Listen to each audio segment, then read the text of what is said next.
gaan eerst naar Anna Holligan, BBC. Meneer Wester. Oké. Sorry? Nee, ik wilde eerst naar de BBC. Dan sluiten we af met jouw vraag. Oh, sorry. Even de BBC nu en dan als laatste meneer Wester van RTL. In English. Thank you very Yes. Mr. Rutte, how do you even start to heal and to fix and mend the complex divisions in Dutch society right now and stop people from becoming more polarized and radicalized? Well, I'm not sure that your assessment is the right one. I think you are referring to what happened 2 weeks ago when we started with the curfew. Sorry, excuse me. Let me finish my answer, and then you can ask the next question. And I think we have seen over the past couple of weeks that almost everyone has observed the curfew. And let me say, I know there was a lot of attention for this in the international press, the riots and the disorder. They have nothing to do with opposition to the curfew. This was criminal behavior, pure and simple. And it was so heartening to see so many people armed with brooms to volunteer to clean up the mess. And this is the Netherlands, not the riots. With all due respect, I wasn't referring to the riots. We've been traveling around the country and speaking to people who are losing faith in the system.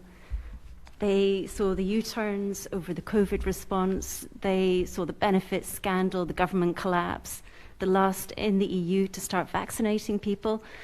And they're finding themselves asking, where do I find the truth? And they're increasingly searching in places where the conspiracy theories are spinning around. Does that worry you? And is that something, do you think you can pull those people back and convince them that they can still believe in the government? Well, of course, I fully respect your journalistic work, and the BBC has the highest standards and is known for its high quality. But on this issue, I completely disagree. Yes, there is a small group of people from the start who disagreed with the government. And when they disagreed, because they were not saying there was not a virus, but they were telling us, you are not taking the necessary measures. And then we have always tried to engage in a dialogue and to discuss.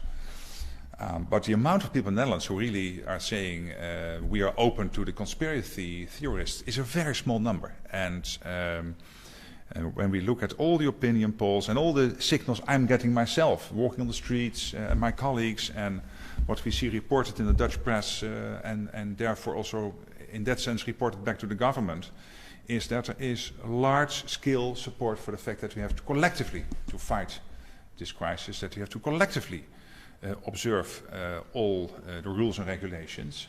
And yes, people get increasingly frustrated with the fact that the virus is still there. I'm getting increasingly frustrated by the fact that the virus is still there. I want to go at night to my favorite restaurants and cafes and see my friends. And I'm in a relatively good position. Can you imagine people who are lonesome, people with not so many friends, with only a few family members who are older, students who cannot go to the universities and have a normal student life? It's very, very difficult. But this is not unique for us. It's the same in your country, in Germany, in Belgium, everywhere. But does it not worry and surprise you that the Netherlands is now third in Europe for those believing in QAnon, for example? Well, again, I have the highest confidence in the wisdom of my country and my fellow countrymen and women in the Netherlands. The highest respect. And I know that the vast majority is not into conspiracy theorists, but we are a free society. If you want to, you can, and as long as you are not creating criminal situations and not rioting, then you have every right to do so. But I'm really confident that the large majority of the Netherlands, yes, is frustrated by the virus, respects the fact that we have to behave in a certain way to fight it, is not always happy with what the government is doing. You rightly mentioned the fact that we were the last in Europe to start vaccinating. That's true. Luckily, at this moment, with 40,000 vaccines a day, we are busy to decrease the gap with other countries, and we hope that that will happen in the next couple of weeks. And the big issue then will be not the gap with other European countries, but the fact that we don't have enough vaccines available in Europe. That's the big issue. Thank you. Thank you. One final question, Frits Wester. Ja, nog even